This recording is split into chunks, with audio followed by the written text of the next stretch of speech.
Olá, ouvintes! Começando mais um episódio de Clinicagem, podcast de clínica médica feito para internos, residentes e qualquer pessoa que queira discutir um pouquinho os nossos temas de clínica médica. O meu nome é Pedro Magno. Eu sou o João Mendes. Eu sou o Guilherme Moura. E dessa vez voltamos com um convidado mais que especial, né, pessoal? José Marcos está aqui para mais um episódio de Neurologia. O melhor neurologista do Brasil, esse aqui. Pô, pessoal, para mim é uma honra estar de volta aqui, tá? No Tá de Clinicagem, matando a saudade dos meus amigos aqui, de poder falar. Ele que estava em Roraima, numa missão, humanitária, é isso mesmo? Conta aí pra gente, Zé. Na verdade, assim, eu tava participando da operação acolhida, né, do Exército lá, não pelo Exército em si, mas por uma empresa que tá prestando serviço para os pacientes neurológicos, dos pacientes neuro-Covid mesmo, das complicações neurológicas do Covid, ou mesmo doenças neurológicas que às vezes não estavam tão relacionadas à Covid e acabavam batendo lá. Mas foi uma experiência bem particular de ver realmente índios ou descendentes de indígenas e muitos refugiados venezuelanos. Eu acho que queria chamar até atenção para esse detalhe, né, que a gente viu muitas situações que realmente eu acho que só a pobreza mesmo traria, mas foi engrandecedor para conhecimento, né? Mas foi uma experiência à parte. Pois é, rapaz, Roraima que tem ouvintes TDC lá em Boa Vista. E um abraço para os nossos ouvintes de Roraima aí.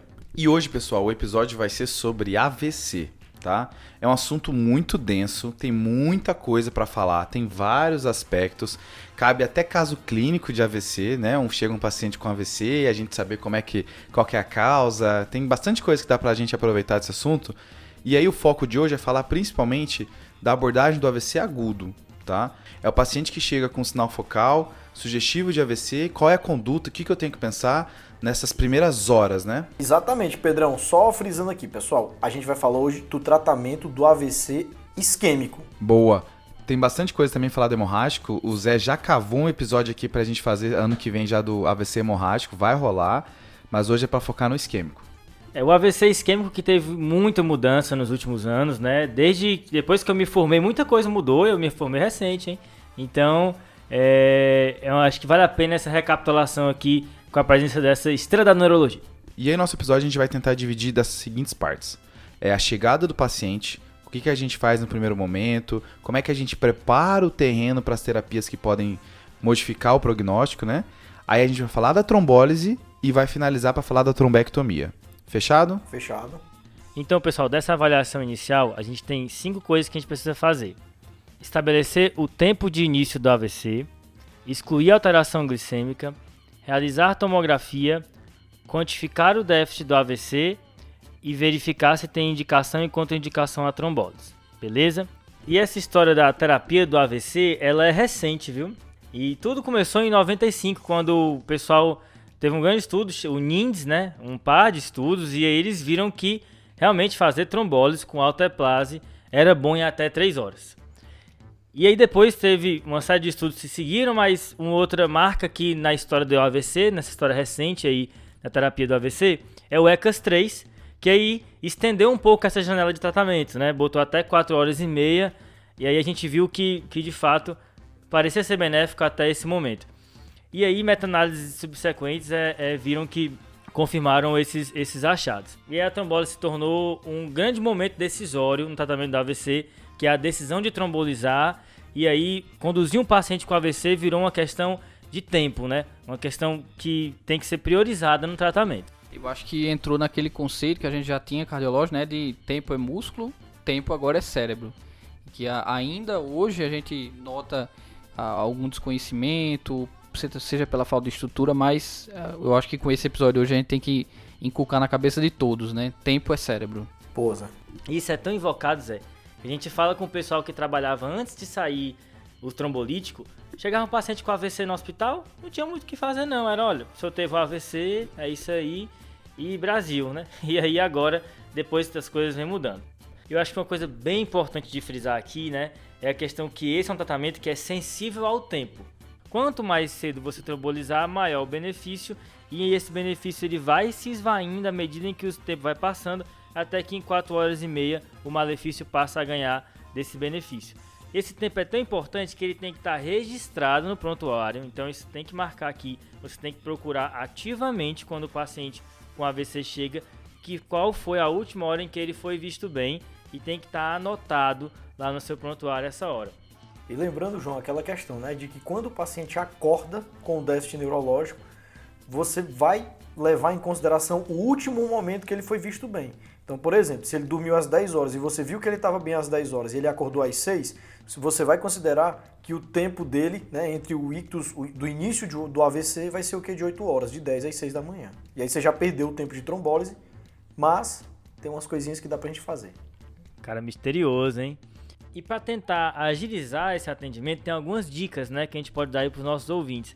Primeiro, o SAMU, né, ou Serviço Móvel de Urgência, já notificar o hospital que vai receber que está indo com um paciente com suspeita de AVC. Outra coisa é que tem alguns locais no mundo, eu não sei se no Brasil, que tem aquele tomógrafo na ambulância, né? E você pode já fazer no percurso a tomografia. É isso mesmo, João. A gente tem agora, esse ano, um tomógrafo em Brasília, uma ambulância tomógrafa, que de fato no AVC a gente só pode ter 2 exames complementares, que é a tomografia e a glicemia capilar, o HGT destro. São os 2 obrigatórios, né? Os 2 obrigatórios. E a gente tendo essa ambulância, é uma coisa que na Europa já é difundido e no Brasil está chegando também, e a gente espera que chegue com mais força. A gente sabe que muita galera do TDC tem muito plantonista do SAMU, então, colegas plantonistas, liguem para os hospitais que vocês estão levando o paciente. Tempo é cérebro, reforçando. E se você não tiver essa rosquinha móvel aí que vai, né, fazendo a tomografia na galera, você pode também, o ideal é você tomografar o paciente quando ele chega no hospital na maca do SAMU, na maca do serviço de urgência, para não ficar aquele negócio de passar para a maca do hospital. Quantas vezes, hein, João? O paciente chega no hospital, aí você chega lá com o SAMU, e aí fica aquele, e aí, arranjou uma maca para trazer aí, e aí demora 10, 15, 20 minutos para trazer uma maca para o paciente e o cérebro dele, né, nessa situação torrando. Fritando. E não aguardar exames desnecessários antes de começar a trombólise, como o Zé Marcos já mencionou, beleza? Então, beleza. Primeira coisa aqui é marcar bem o tempo, e a gente tem até 4 horas e meia, idealmente 3 horas, mas o benefício ele se estende até 4 horas e meia na maioria dos pacientes. Não é isso, Zé? Exatamente, João. A gente tem esse tempo e, assim, o diagnóstico do AVC, a despeito da suspeita clínica, é um diagnóstico clínico. A gente vai ver, que a gente vai reforçar aqui no episódio, que algumas condições elas vão ser contraindicações para o paciente só no aspecto clínico, não só com exames complementares. Depois de estabelecer o tempo, pessoal, é muito importante então quantificar o déficit, saber o quanto esse paciente está prejudicado por conta desse AVC. E aí vem uma ferramenta super útil, que é a escala conhecida aí no popular como NIH, né? Escala de NIH para AVC, que é uma escala que vai de 0 a 42. 0 é sem nenhum déficit, 42 é que perdeu tudo aí, né, praticamente, certo? Essa escala, ela é confiável, tá, gente? E reproduzível. Existem estudos mostrando que o treinamento por vídeo com essa escala, ela consegue treinar e capacitar as pessoas a aplicarem ela de maneira reproduzível e confiável. Inclusive, pessoal, tem um treinamento, né? Tem um curso online da Universidade do Porto, de Portugal, que faz o treinamento do NIH. A gente vai até deixar o link desse curso na descrição do episódio. E o melhor, é totalmente gratuito. Tem certificado e tudo. Vale a pena fazer, pessoal, um certificadozinho e você aprende um assunto extremamente importante. Acho só importante frisar o ponto que o NIH ele é muito bom, que é uma escala de circulação anterior, né? Porque na circulação posterior os déficits não são bem quantificados. A gente tem basicamente só ataxia. Um paciente oftalmoparético, por exemplo, ele não é pego. Então, tome cuidado ao aplicar e ao interpretar. E além de quantificar o déficit com o NIH, é importante classificar esse déficit se ele é incapacitante ou não. E aqui é uma coisa que às vezes a gente perde, né? A gente fica focado só no NIH e esquece essa parte. O critério para entrar numa trombólise, né? Todo mundo pensa no NIH de 5 ou mais, então eu considero esse déficit como incapacitante. Mas existem alguns déficits menores do que 5 que são incapacitantes e a gente tem que valorizar. Por exemplo, uma afasia grave. Mesmo pontuando 3, se for só afasia grave já é muito incapacitante e você tem que valorizar. Esse paciente pode se beneficiar da trombólise. Um paciente que tem uma hemianopsia completa, ou um paciente que tem uma paresia que impede a força contra a gravidade. Então isso também tem que ser ponderado, né, Zé? Exatamente, João. Apesar do guideline colocar o valor que a gente deveria considerar para trombólise, Um paciente que é um pianista, que perde mesmo a mão esquerda, que ele não é dominante, é uma situação completamente diferente. Um cirurgião, então os déficits devem ser ponderados. O que nós usamos muito na prática, especialmente, é mão dominante, mesmo que o déficit seja pequeno, e linguagem. Coisas de linguagem tem que trombolizar. Acho que é importante frisar que esse tratamento, ele é um grande risco-benefício, né? Se tudo na medicina tem uma chance de dar ruim em todo tratamento que você fizer, aqui é bem estabelecido. Então, quando você está diante de um cenário em que você pode recuperar o quadro neurológico do paciente, mas a chance de sangramento existe. Então, é esse o ponto que o João está trazendo, que assim, às vezes o risco-benefício diante desses déficits em pessoas que dependem muito, por mais que é pequeno, mas vale a pena correr o risco do sangramento. Isso é interessante, Pedro, porque faz um link com a questão do consentimento, né? Porque dá um pouco de receio, especialmente para quem nunca trombolizou, né? Você vai instituir uma terapia que tem um risco de sangramento que tem que ser considerado, mas que também pode trazer um grande benefício e que cada minuto que você perde é menos benefício para o paciente. Então pode existir um receio do médico, né, de fazer isso caso não tenha um termo assinado ou caso o paciente não tenha condição de aceitar, tem que esperar a família chegar. E aqui as referências são consensuais. Não precisa de nenhum termo assinado, basta o consentimento verbal e se o paciente não tiver condições de decidir, você pode instituir esse tratamento uma vez que ele esteja indicado, sem aguardar qualquer outro tipo de autorização. Massa essa questão de não precisar do termo de consentimento, João. Beleza, então quem é que eu vou considerar para trombólise? Um paciente que tem menos do que 4 horas e meia, maior do que 18 anos, que tem um déficit com NIH de 5 ou mais, ou menor do que 5, contanto que seja um déficit incapacitante, ok? Boa. E aí eu vou quantificando esse déficit enquanto eu estou levando o paciente para tomo, que é para não perder tempo. Então aqui as coisas vão acontecendo simultaneamente. O paciente chega, eu já começo a quantificar o déficit dele com NIH, aciono a tomografia e tenho que pedir, como o Zé Marcos falou, o único exame que contraindica essa trombólise, que é uma glicemia, que uma coisa que eu não sabia era que a glicemia, tanto baixa, mas também a alta, são contraindicações a você iniciar uma trombólise, né?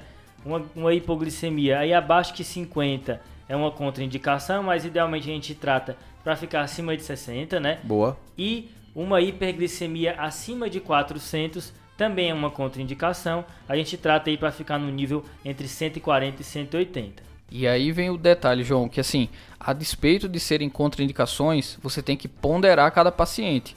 Por quê? Todo mundo aqui já deve ter feito uma trombólise com glicose. Uma trombólise real com glicose, que você repõe a glicose, o paciente melhora. O paciente que você repôs a glicose e o paciente não está melhorando, são duas situações que você deve suspeitar. Ou ele está intoxicado com insulina, inadvertidamente, ou ele está realmente AVCzando. Exclusa a intoxicação com insulina, esse paciente, mesmo você repondo, tem que ser candidato a trombólise. Top esse diagnóstico diferencial, hein? Eu gostei do trombólise com glicose, né? Você Dá- faz a glicose e abre a artéria, né? Me deu uma entortada quando ele falou, mas depois entendi. Essa é a melhor trombólise do neurologista, viu? É uma beleza. Você Quando faz você- a ressurreição e vai dormir tranquilo no plantão. Quando você faz a glicose, o paciente melhora. E passa pro coleguinha da clínica. Essa é clássica, né? Então, beleza. Você excluiu a alteração glicêmica, verificou o tempo de início do AVC e quantificou o déficit. Você vai fazendo isso enquanto transporta o paciente para a tomografia, certo? E aqui, estou falando de tomografia, mas os guidelines colocam como opção ressonância tomografia. Agora, é importante lembrar que a tomografia é muito mais rápida e muito mais disponível. Então, na maioria dos locais, uma simples tomografia sem contraste vai garantir o que você quer aqui, que é o seguinte: não é dar o diagnóstico de AVC isquêmico, aqui é excluir sangramento. Exatamente, João. E a gente sempre faz a tomografia sem contraste como primeiro exame, mas a cada dia mais a angiotomografia está entrando na voga como já primeiro exame juntamente com o sem contraste. Por quê? A gente sabe que a angiotomografia ela serve para duas cruzes principais, que seria realmente diagnosticar já de cara a etiologia, Tá. uma dissecção ou uma obstrução de vaso mais calibroso, mas existem outras coisas. Os preditores clínicos para vaso calibroso são NIH mais alto, NIH maiores que 6. Só que a gente sabe que mesmo nos pacientes com NIH abaixo de 6, 20% deles tem vaso calibroso que está claudicando.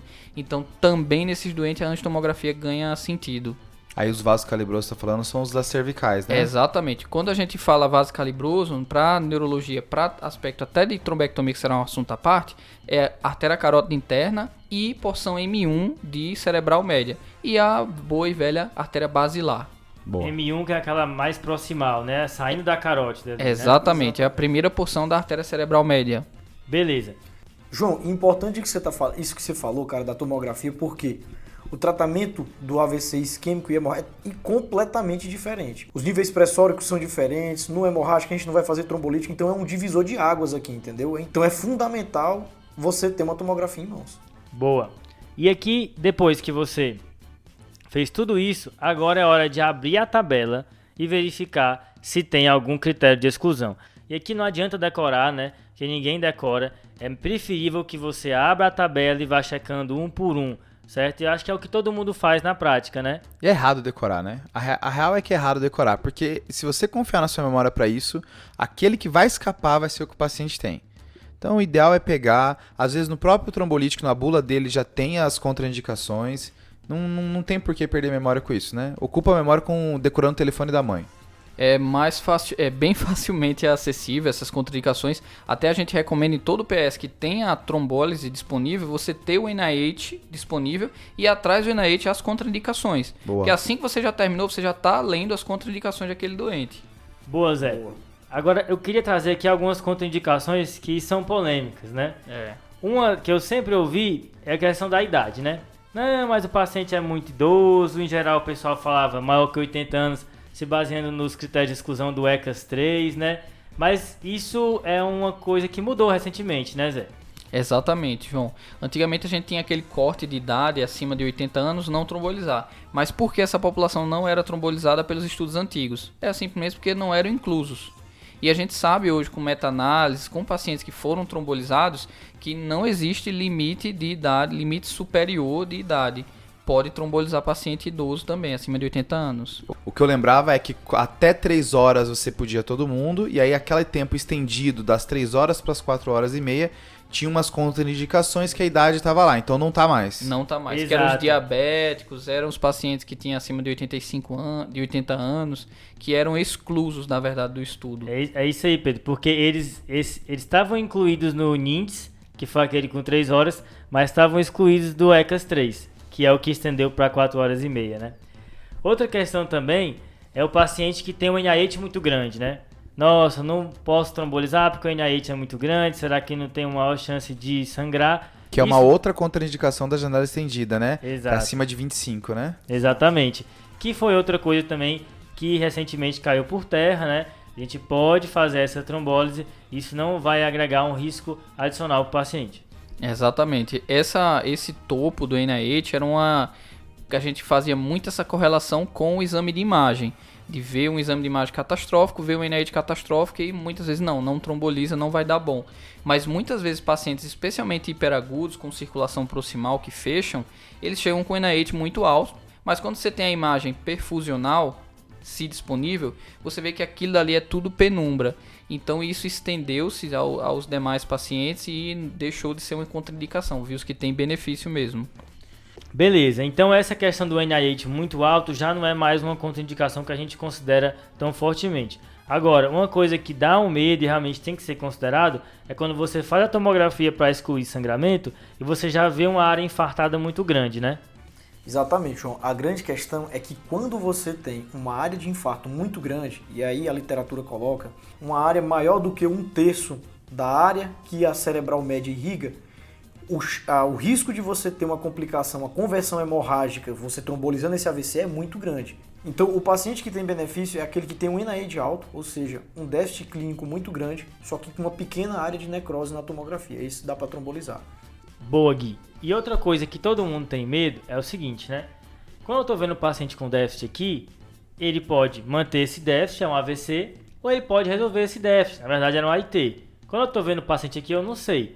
E se durante essa minha correria, durante essa minha avaliação, leva para tomo, faz NIH, isso aqui, o paciente dá uma melhoradinha? Será que eu espero para ver se ele vai melhorar mais, ou eu já vou lá e capricho no trombolítico porque vai ser benéfico para ele? E isso também existe uma recomendação a respeito especificamente dessa situação. Você pode observar o paciente enquanto você está fazendo a logística do tratamento. Se você fez tudo isso que a gente falou, verificou se ele está na janela correta, excluiu o sangramento com atomo, excluiu a alteração glicêmica, quantificou o déficit e ele ainda, apesar de ter melhorado, ainda mantém um déficit incapacitante, pode iniciar a trombólise, né, Zé? Exatamente, João. Assim, a gente tem uma regrinha meio de cabeça, um paciente que melhora mais de 5 pontos no NIH é um paciente que tem um bom preditor de melhora a despeito do trombolítico. Mas é aquela coisa, manteve o déficit incapacitante, tem que trombolizar. Boa, massa demais. E aí, um guia para você aí no seu pronto-socorro usar, pessoal, é que o tempo porta-agulha, ou seja, o paciente abriu a ficha, o tempo em que ele tem que estar já entrando o trombolítico nele é de 60 minutos, certo? Então, você tem 60 minutos, desde o momento em que o paciente abriu a ficha, para fazer tudo isso que eu falei. Que no caso, novamente sumarizando, é verificar o tempo de início do AVC, excluir a alteração glicêmica, quantificar o déficit, realizar tomografia ou outro exame de imagem e verificar contraindicações da trombólise. Essas 5 coisas estão nessas 60 minutos iniciais de atendimento do AVC, ok? E uma última informação, pergunta do nosso ouvinte Matheus Prata. Opa! É o NNT da trombólise, né? O número necessário para tratar. O NNT em 3 horas é de 10, ou seja, eu faço a trombólise em 10 pacientes até eu beneficiar o primeiro deles, certo? E o NNT entre 3 e 4 horas e meia já passa a ser de 20, ou seja, eu preciso fazer essa intervenção em 20 pacientes até eu beneficiar o primeiro, mostrando aquela questão tempo dependente da trombólise no AVC, né? João, só para frisar, esse NNT que você está falando não é de mortalidade, é de funcionalidade, né? Que no caso fica naquela escala de ranking entre 0 e 1, não é isso? Boa. Isso mesmo, Gui. É a chance do paciente sair sem uma grande incapacidade depois daquele evento. E é muito importante porque o AVC é a principal causa de incapacidade no mundo, né? Exatamente. Uma outra dúvida que surgiu no Instagram, João, muita gente perguntou também, é pessoas que utilizaram o anticoagulante, se isso é contraindicação ou não é. Essa é a dúvida do brasileiro. Então assim, se o paciente fez uso no dia de algum anticoagulante, seja ele oral, varfarina, os anticoagulantes não vitamina K, ou utilizou dose terapêutica da enoxaparina, esse paciente não vai poder fazer a trombólise, Tá. certo? Agora, se ele teve um uso recente mais de 48 horas, você pode iniciar e interromper a trombólise assim que os exames saírem, tá? Se vierem alterados. Se vier alterados. Então aqui é um RNI maior do que 1.7, uma plaqueta menor do que 100 mil e um TTPA maior do que 40 segundos, Beleza. tá? Então, se tiver esse alargamento, se tiver essas alterações, você para a trombólise na hora. E lembrar daquela brincadeirinha, né? Dose profilática de heparina, aquela ali para prevenir TVP, tranquilo. Exatamente, não é contraindicação. Mas eu vou puxar esse gancho da contraindicação para a gente entrar numas contraindicações, mas que reforçam o nosso papel como clínicos do paciente. Tá lá no guideline, contraindicações, suspeita de endocardite e suspeita de dissecção de aorta. Por isso que o paciente de AVC não deve ser olhado só, é uma hemiparesia, aquele é um AVC.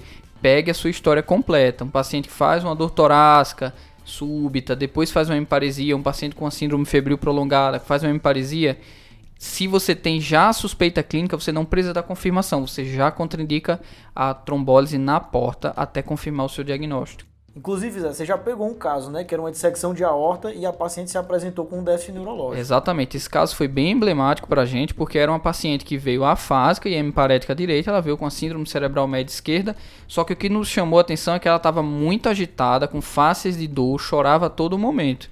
E aquilo dali chamou a atenção. Cerebral média não é para doer. O que é que está doendo nessa paciente? Até que um residente muito diligente mediu os pulsos da paciente, realmente era uma dissecção de aorta que tinha pego a carótida.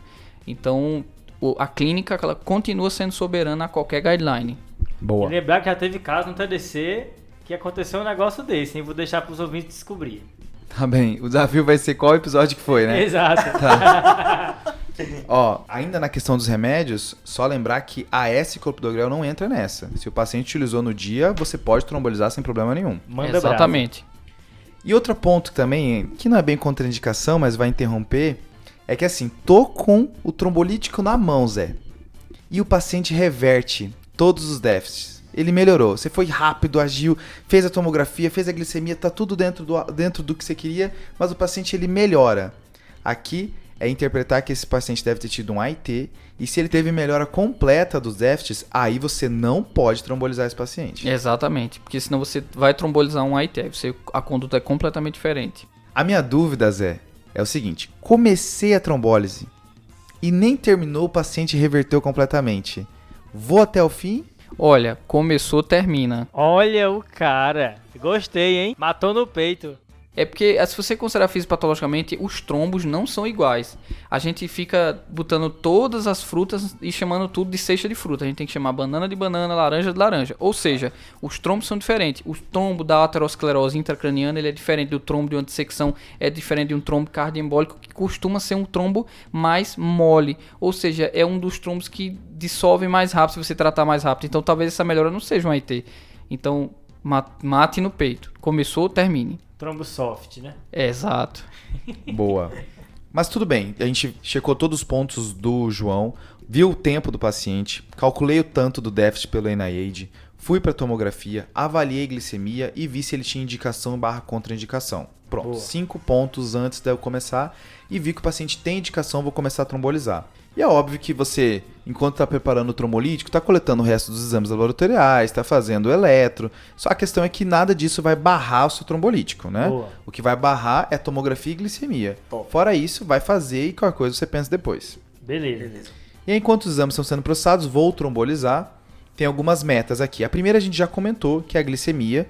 Você vai querer que o paciente não tenha hipoglicemia. Fica ali, o ideal é entre uma glicemia entre 140 e 180, vai ficar ótimo. Tá? Beleza. Uma outra meta importante, e já teve algumas pessoas também que pediram esse comentário no Instagram, é meta de pressão arterial, tá? Putz, essa daí é a cara da questão de prova, hein? Nossa, É meta da VCH, é meta exato, da aí AVC. mistura tudo. AVCH, interparenquimatoso. Eita! Então, no AVC isquêmico, as metas vai dividir entre se eu vou trombolizar ou não vou trombolizar. Tá bom. Se eu vou trombolizar, eu vou querer uma PA mais baixa, porque o paciente muito hipertenso vai tender a sangramento, tá? Ok. Aqui é bacana que nesse contexto da trombólise, a PA ela faz uma curva de U. O paciente muito hipotenso é ruim, porque não perfunde direito, e o paciente muito hipertenso aumenta a chance de sangramento. Então você quer o paciente da meiuca ali, Beleza. tá? Só que geralmente os pacientes com AVC estão hipertensos. E existe até o UpToDate, ele até faz um alerta que se tiver hipotenso, você considerar se não tem uma dissecção junto, tá? Se não tem um infarto junto, alguma outra coisa acontecendo na ideia do contexto clínico que o Zé estava falando. Massa. O UpToDate traz que a dissecção de aorta ascendente faz hipotensão e a dissecção de aorta descendente faz hipertensão. Porque vai pro rim. Aí é aí brincadeira. fica com essa aí, fica com essa aí. Aí é o É. clínico, hein? Então, assim, lembrem sempre, né? AVC chocado é estranho. estranho, tá Dê, Boa. dê 2 passos para trás e reveja o diagnóstico. Esse é o meu Fechado, neurologista. fechado. Esse é um ponto massa, é que às vezes só de você perceber que tá estranho, já liga uns alertas em você e já consegue antecipar muita coisa, né? Mas então, no paciente que vai trombolizar, eu quero que essa PA esteja abaixo de 185 por 110, ok? E do outro lado, a opção número D da questão, né? Tá. Se eu não vou trombolizar, eu aceito uma PA até 220 por 120, tá? Beleza. Isso aí, pessoal, é entender que se você viu que o paciente não tem indicação de trombólise ou tem alguma contraindicação, é ver a PA no monitor de 210 e falar, tá ótimo. Aí Nossa, vou esse- dizer. aí é o brasileiro. Dá um aí nervosinho, dá vontade de dar aquele captopril maroto, aquela logística. Não façam isso, que seu colega neurologista tá xingando você mentalmente enquanto sorri. Já que você falou isso, Zé, aqui os antihipertensivos de escolha, por exemplo, quero trombolizar e a PA está acima de 185, os antihipertensivos de escolha de primeira linha é labetalol, nicardipina e clevidipina. Nunca tá? nem vi. Ou seja, Nunca vi, não tem no Brasil. não vai ter. Então vem comigo para a segunda escolha. Vamos Nitro. para Brasil. Nipride, né? Isso. Nitro Bom e velho, prussiado, bom e nitro velho prussiado. Nipride. Amigo do neurologista, é Nipride. A gente Amigo não do- usa tritil, tá, gente? É só Nipride. Mas fechou, atingi a minha pressão, posso começar a trombólise e tem alguns cuidados que eu tenho que fazer durante, tá? Aqui, o trombolítico de escolha é o Teplase, tá? Tá. Existe alguma evidência surgindo da Tenecteplase. Tenecteplase, mas existe algumas críticas ainda aos estudos que foram feitos na ectoplase, que não tinham poder suficiente, tinha algumas questões metodológicas. Então a alteplase ainda continua sendo a nossa primeira escolha, tá? Talvez surja com mais evidência na ectoplase nos próximos anos. Tá um movimento forte realmente da ARRA na via Stroke, né, que é o jornal oficial, para aprovar a tenecteplase no futuro, né? E vai ser realmente um ganho bom, porque é muito mais barato e mais acessível, né? E a tenecteplase tem a questão de ser dose única, né? Exatamente. cara? Bolos, evita bomba. Isso porque a alteplase, que é a de escolha no momento, é uma infusão de 1 hora, né? Você faz Isso. 10% da dose no primeiro em bolos e o resto você faz uma infusão de 1 hora. E aí, nessa 1 hora, você vai fazer Nenaid de 15 em 15 minutos, vendo sinais vitais de 15 em 15 minutos. Ou seja, Exatamente. acabou o plantão, né? Acabou o plantão. Você Já está destinado a esse paciente agora, Quem né? tá com resfriado vai para outro hospital, porque... Protocolos institucionais preconizam que além dos 15 minutos nessa primeira hora, seja repetido de 1 em 1 hora durante as primeiras 6 horas e depois de 6 em 6 horas até 24, né? E esse paciente, você piorou o NIH mais de 3 pontos, para a trombólise e repete a tomografia. Boa. Então, existem algumas coisas que eu tenho que ficar atento durante a trombólise, né? A primeira é uma piora neurológica, né? Aqui tanto piora do NIH, mas se o paciente começa a abrir uma cefaleia nova, náuseas e vômito novo, ou um pico pressórico novo, tem que desconfiar que esse paciente sangrou e tem que parar e levar para tomo. Beleza. É óbvio que o sangramento que eu estou preocupado é sangramento intracraniano, né? Se tiver sangramentos pequenos assim de gengiva, se algum acesso que você puncionou começou a apresentar uma equimose, ou até mesmo sangramento menstrual, isso segue a trombólise, Segue o barco. não tem problema. É engraçado que o guideline da ARRA, ele até fala para você pedir uma avaliação da gineco, né? Para preparar para exatamente. sangramento, né?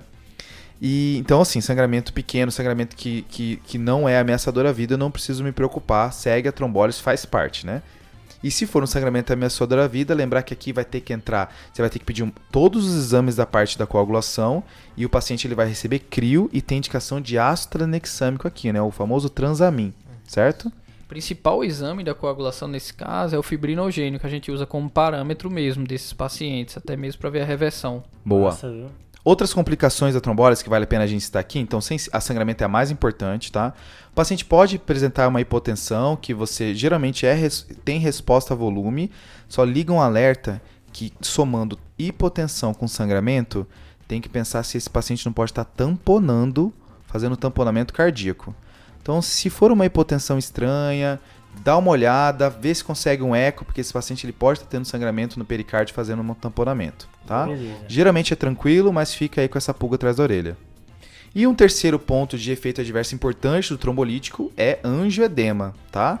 E aqui, Famoso. olha o cenário, tá? O paciente ele começa a fazer um angioedema, começa a entrar num quadro de insuficiência respiratória porque está fazendo edema de glote, está fechando tudo, e você não consegue entubar direito, você não consegue fazer crico porque vai sangrar muito por causa do trombolítico. Então, assim, é um cenário desesperador aqui, tá? Tragédia. Nossa, Vou esse ter aí- pesadelo hoje à noite com isso. Aqui o ideal é entubar acordado, tá? É fazer aquela intubação acordado, onde você consegue planejar bem. É bem complicado esse cenário e faz toda a terapia do quadro alérgico, né? Vai receber corticóide, vai receber antistamínico 1, antistamínico 2, recebe o pacote inteiro. Tem até aquele remédio diferente que trata o angioedema do IECA, né? O icatibanto. E lembrar da adrenazinha, né? Pode salvar, né? Opa. A adrenalina aí Opa, pode sim. salvar A tranquilamente. gente trata, a despeito de ser um angioedema, a gente trata como anafilaxia mesmo. Boa. Já viu, Zé? A gente até tem alguns relatos, eu pessoalmente não vi, né, mas Ainda na bem. residência, ainda bem, graças a Deus. Mas essa é edema e hemilíngua mesmo, isso é uma coisa bem atípico, mas o paciente ficou restrito à língua, então nem precisou ser entubado. Fechou os efeitos adversos. Então esse paciente, durante a trombólise, vai ter todos esses cuidados, vai ficar atento. Isso pode acontecer até depois da trombólise, então tem que ficar atento. E esse paciente ele vai para uma UTI ou um centro especializado em AVC. Boa. Certo? Nesse primeiro dia é um dia tenso. Ele ainda pode sangrar, ele pode ter tudo isso. A pressão, a sua meta de pressão, lembra que para você iniciar a trombólise tinha que ser 185 por 110. Aqui você vai manter esse paciente nessas próximas 24 horas abaixo de 180 por 105, tá? Então você vai colocar um pontinho a menos, lembrando que o seu objetivo é não deixar ele hipertenso para não ter nenhum sangramento, né? Beleza. Eu queria mencionar alguns cuidados nesse pós-AVC agudo que vale a pena, né? Por exemplo, não entra nesse primeiro dia AS, não entre nesse primeiro dia heparina. Se vai fazer, vai ter que ser com bota pneumática. Isso, exatamente. Já instala a bota pneumática. Eu acho bom, Pedrão, a gente reforçar, além desses procedimentos e medicações, procedimentos invasivos no geral. Punções arteriais, sonda nasointeral, sonda vesical demora, sonda vesical de alívio. Tem que evitar nessas primeiras 24 horas, que é um paciente extremamente sujeito a sangramentos graves. Boa. Foi perguntado também no Instagram quando é que eu faço estatina, tá? A princípio não tem evidência você fazer estatina no primeiro dia, uma estatina de alta potência, comparado com fazer estatina até o 7º dia teve o mesmo benefício. Então, geralmente vai ser quando o paciente já tem uma via oral garantida, não tem nenhum sinal de disfagia, ele vai poder fazer a estatina. E uma outra pergunta que foi muito realizada também no Instagram é quando é que eu volto a anticoagulação para esse paciente? Isso daí, né? O cara vai evoluir em enfermaria final de semana, o paciente vai AVC na terça-feira e aí? Começa o marevão ou não? Então assim, fiz o diagnóstico que o AVC é devido a uma fibrilação atrial, às vezes no primeiro dia, mas esse paciente ele não recebe anticoagulação no primeiro dia. Boa. Lembra que até o AS você espera 24 horas. Então esse paciente no segundo dia vai estar com AS, e aí você vai começar a anticoagulação entre o terceiro e o 14º dia. Tá. Quanto mais leve o AVC, mais próximo. Se o AVC for muito grave, o NIH bem elevado, aí você deixa mais próximo pro 14º dia. Exatamente. Boa. E aí você vai analisar parâmetros clínicos e radiológicos, ou seja, vai repetir a imagem e examinar o paciente. Eu vi protocolo institucional, Zé, que você repete a imagem quando você começa a anticoagulação e 24 horas depois de ter começado a anticoagulação para ver se piorou. Esse ponto da repetição de 24 horas após já é mais polêmico. Você usa mais só o critério, no geral você usa o critério clínico. Começou a anticoagular, o paciente está indo bem e você tem uma imagem precedente boa, não precisaria repetir em alguns serviços, mas outros eles repetem mesmo. Então é bacana reforçar, Zé, que esse paciente ele ganha pelo menos 2 tomos da internação. Para descartar AVC hemorrágico e 24 horas depois do trombolítico, ele ganha uma nova tomo. Exatamente, é o que a gente diz que é a tomo de controle, né? Que a gente sabe que muitos pacientes têm transformações hemorrágicas pequenas, mas algumas que são grandes e são de coagulopatias, a gente pode diagnosticar precocemente nesses pacientes. Boa. Acho que de trombolítico é isso, né? Deve ficar algumas dúvidas, aí os nossos ouvintes vão trazer. Mas a estrela do episódio é a trombectomia, né? A história não acabou, o né? rapaz aqui veio até pintado de amarelo, tão brilhante aqui. Ó. É demais. Então a gente já falou aqui da abordagem inicial, né, do AVC isquêmico, a gente já falou de trombólise. E um grande limitante do tratamento do AVC é que a grande estrela, né, que é a administração de alteplase, a gente só pode fazer ainda hoje em até 4 horas e meia, né? E aí começaram estudos para tentar intervir nesse trombo com catéteres, assim como a gente faz no infarto agudo do miocárdio, né? Por que não, né? Exato. E aí começaram estudos com dispositivos de primeira geração que não deram muito certo, a tecnologia foi evoluindo e aí quando criaram os dispositivos de segunda geração foi que os estudos começaram a mostrar benefício, tá? Mas a trombectomia, de um modo geral, é o que, pessoal? A semelhança do que a gente faz no infarto agudo do miocárdio, basicamente é a gente introduzir um catéter no ponto de oclusão da artéria do paciente, entendeu? Existe uma pequena diferença que no infarto agudo do miocárdio a gente introduz o stent fica lá. Aqui na trombectomia a gente introduz o stent, tá certo? A gente deixa esse stent aderido ao trombo durante 5 minutos, tem que ter esse tempo para ter esse tempo de adesão. Depois a gente puxa o stent com trombo e tudo. É tipo um saca-rolha. É tipo um saca-rolha. Pronto, exatamente. E existe também um outro método que é a aspiração do trombo, tá certo? Então, pessoal, a primeira coisa que eu quero dizer é que quando o paciente tem indicação, a gente vai falar das indicações de trombectomia, ela pode ser feita depois de uma trombólise, tá certo? E ela pode ser feita também quando o paciente já não chega mais em janela de trombólise, se o paciente tem a indicação, obviamente, tá? Na entrada você já vai pensando nas duas coisas, trombólise e trombectomia para esse paciente. O principal fator limitante, na verdade, para a trombólise vai ser o tempo. E que para a trombectomia, existem alguns trabalhos que a gente pode fazer em até 24 horas. Aí mudou muito, né? Aí o cara tem um AVC, dá pra dar uma passeada, chegar no hospital. Almoça. Dá tranquilo. Eu sei, aquele hospital demora pra me atender, vou dar uma almoçadinha rapidinho aqui. Dá tempo até pro colega dormir, não resolver o plantão e deixar a bomba pro colega. Ai, cara, Mas aí, que tristeza isso que você me falou, porque vai rolar, viu? Olha, vai rolar pra caramba, já rola, imagina. Eu vou dizer que eu ficava indignado quando passava paracentese em plantão. Agora passar AVC em plantão. Olha, falta acionar o time da neurovascular, vê que pendência de O boa. cara olha assim, pô, velho, mas tu vai deixar o tempo de trombólise? Ele, não, mas tem a trombectomia, calma, jovem, até 24 horas dá pra fazer. Chegou 5h30, né? Dá pra esperar até passar plantão. Não, pessoal, brincadeiras à parte sempre, quando o paciente tem indicação, trombolizem, tá?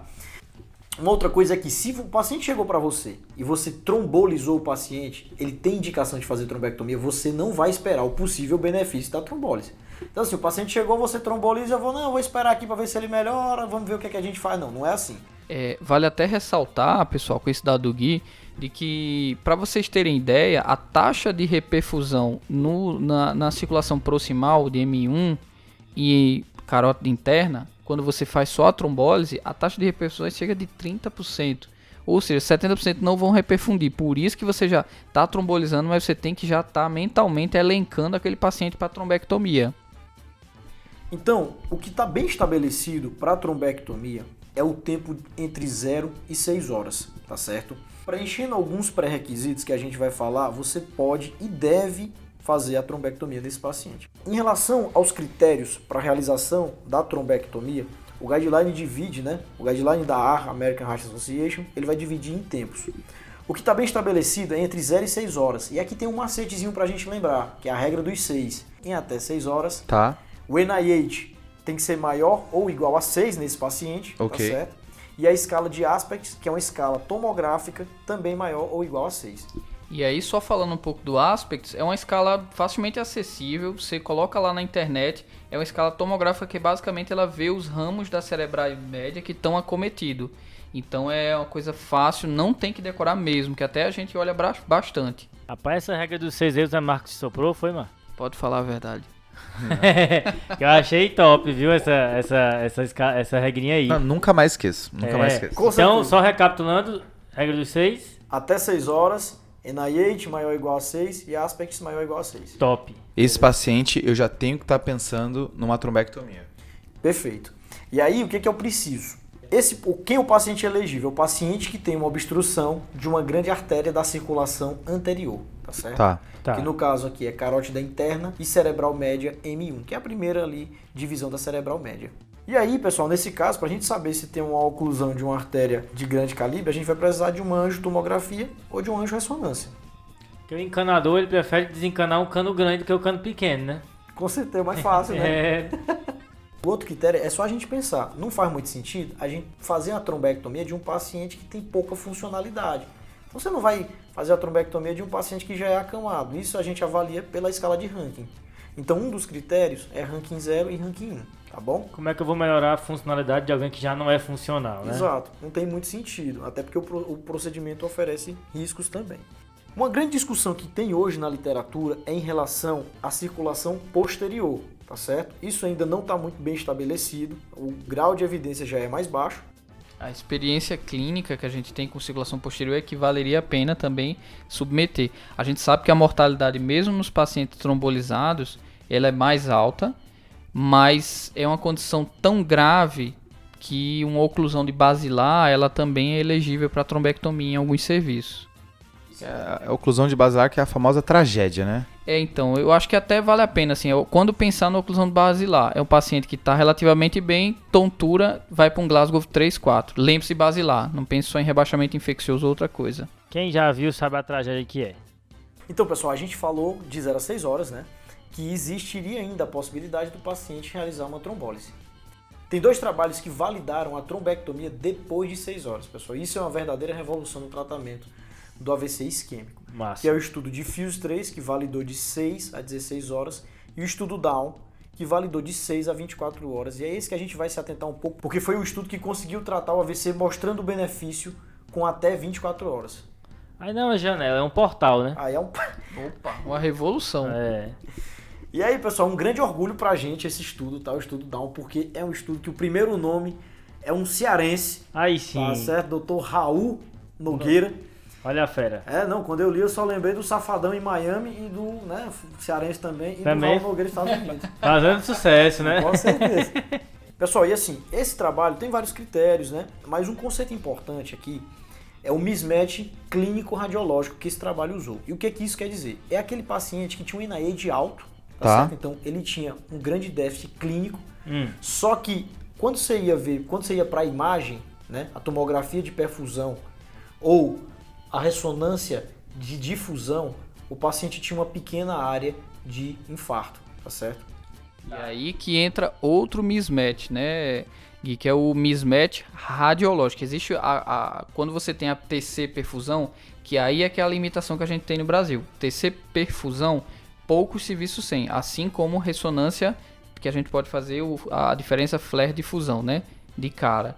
E essa mismatch que eu estou falando, diferentemente do clínico radiológico, é uma medida radiológica que a gente usa da relação da área de necrose sobre a área de penumbra. E esse mismatch que geralmente é usado é 1.2. Se a penumbra é 1.2 maior que a necrose, você estaria autorizado. Mas, como eu falei, a limitação é mais a disponibilidade da tomoperfusão. É como se eu tivesse umas áreas que estão desligadas, mas ainda não morreram, né?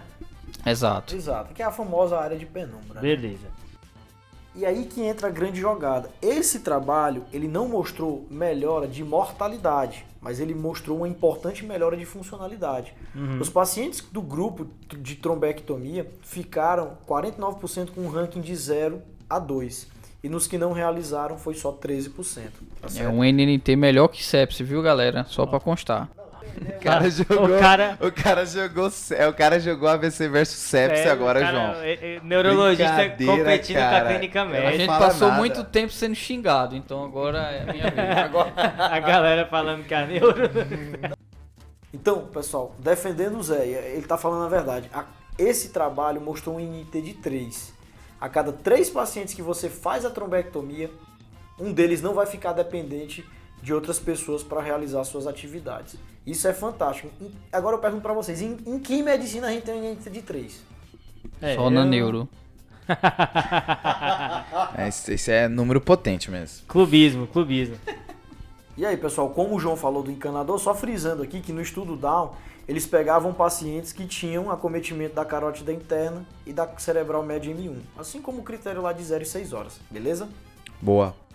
E aí, pessoal, eu gostaria de reforçar e dar os parabéns ao pessoal do estudo Resilient, né? Teve a participação de vários centros, a Unifesp, o HC, Ribeirão. E o que mais validou foi o HGF de Fortaleza, né? Meus parabéns ao João, não o nosso João, o outro João lá do HGF.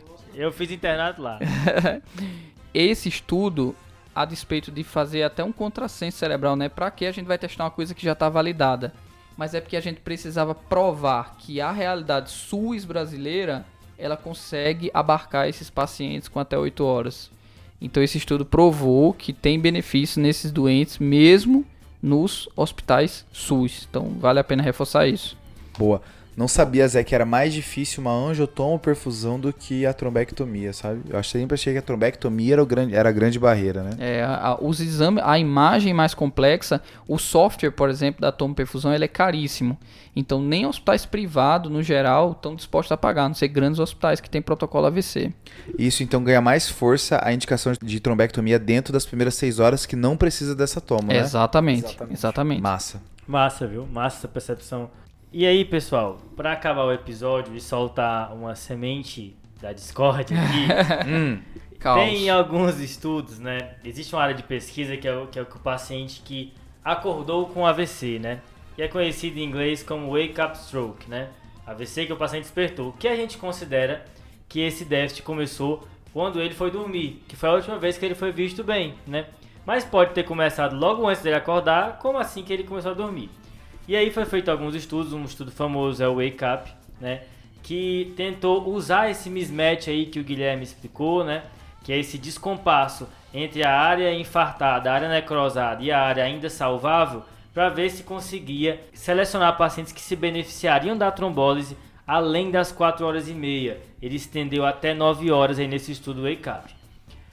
Pareceu ter algum benefício, mas o estudo é muito controverso, ele foi interrompido precocemente. Então é algo que muito selecionado parece ser possível, talvez uma indicação mais para o especialista aí, mas é importante saber que é uma área de intensa pesquisa, que pode ser que esse mesmo mismatch seja utilizado para trombólise, no sentido de estender ainda mais essa janela.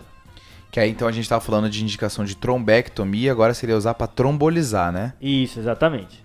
E aí, João, resumidamente é usar o exame para você predizer o tempo de AVC que o paciente tem, né? Exatamente. É tentar usar uma imagem funcional para ver de fato quem é o paciente que se beneficia.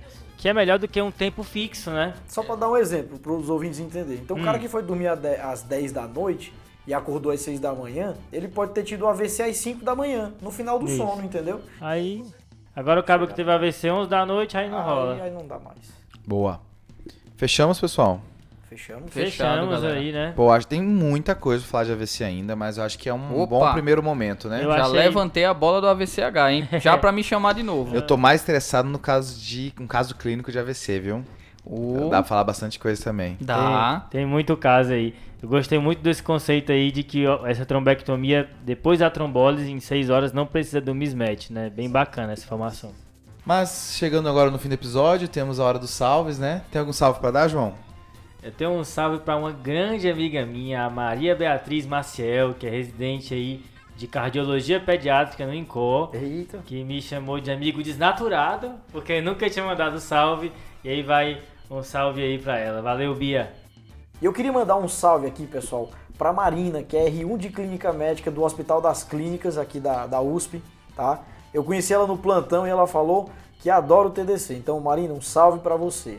E um outro salve que eu queria mandar é pro meu amigo Plínio Rodrigo Máximo, que é um fellow, na verdade, da Neurovascular de Ribeirão, tá? Que eu tirei algumas dúvidas com ele sobre trombectomia antes de vir para esse episódio. Um salve, um alô, como a gente fala lá no Nordeste. Plínio, um abraço, meu amigo.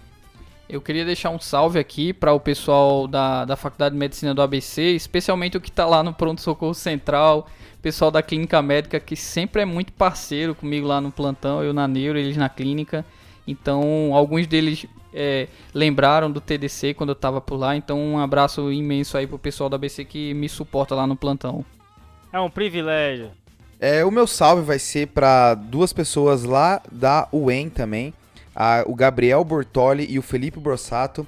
Os dois estavam ouvindo o TDC e levaram de surpresa o episódio da semana passada que a gente fez com a Liga Olha aí. de Medicina Intensiva da UEM. Massa. Um episódio bem legal aí. Aí um abraço aí pro pessoal que foi pego de surpresa aí, o pessoal da própria universidade gravando podcast.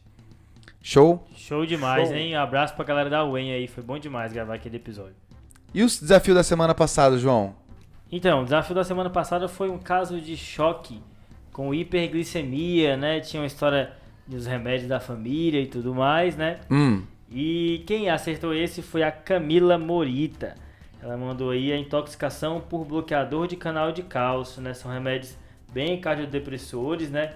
E eles têm essa característica de causarem hiperglicemia quando causam intoxicação. Top. Lembrando que isso causa um contraste com a intoxicação por beta-bloqueador, que causa... Teve gente que chutou beta-bloqueador, né? Exatamente, só que eles causam hipoglicemia. Então, Boa.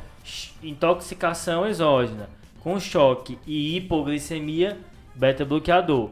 O mesmo quadro com hiperglicemia, bloqueador de canal de cálcio. Parabéns aí, Camila. Boa. Camila, que é lá da FAMERP, de São José do Rio Preto. Top. E aí, Zé? Então o desafio de hoje vai trazer um casinho aqui para vocês, um paciente masculino, 45 anos, que estava em investigação na dermatologia por umas lesões nas mãos, nos pés, umas lesões eritematosas, e que chega para você com uma síndrome de cerebral média esquerda, um AVC de cerebral média esquerda. E aí? Olha, o cara já mandou dermato com neuro, hein? É a prova que o Zé Marques é o clinicão completo mesmo, né? Ele é demais. O homem é demais. Pessoal, lembrar de seguir a gente no @tadeclinicagem, Instagram, Twitter, interage com a gente lá, tá? E avalia a gente no seu agregador de podcast, Isso, tá? dá essa moral aí pra gente. Lembra de seguir a gente também, tá? Isso também dá uma força aí, fortalece a amizade, né? E lembrar do Fala Ouvinte, né? Se tem algum comentário sobre esse manejo agudo do AVC que foi deixado para trás, compartilha com a gente ali, manda um áudio ou manda até mesmo um vídeo que a gente vai compartilhar ali no nosso Instagram, no nosso Twitter aí para todo mundo aprender junto. Queria deixar o agradecimento especial de todo mundo TDC ao Zé Marcos, né? Olha, Opa, é um prazer imenso sempre é estar aqui, viu? Um Já convida- tô me convidando para os próximos, já tô dando sugestões aqui. não, o Zé Marcos quer presença já certa no semestre que vem, no outro semestre, é o episódio fixo dele. Esse é o episódio dele, do Zé Marcos. E uma coisa assim, João, enquanto eu tava usando pra esse episódio, eu só pensava uma coisa. Ainda bem que o Zé Marcos vai estar lá. Claramente. Porque tem uma hora que você começa a entrar nesse assunto e o que faz na primeira hora, o que não faz depois, e meu Deus do céu, não, o Zé Marcos vai esclarecer. É o herói que a gente precisa. Desenrolar as coisas, né? Desenrolar o carretel. Não é o que a gente merece. Ele não é o herói que a gente merece. É o herói que a gente precisa. Valeu, pessoal. Falou. Valeu, um abraço. Valeu, um abraço. Falou. Esse podcast tem como objetivo educação médica. Não utilize como recomendação. Para isso, procure o seu médico.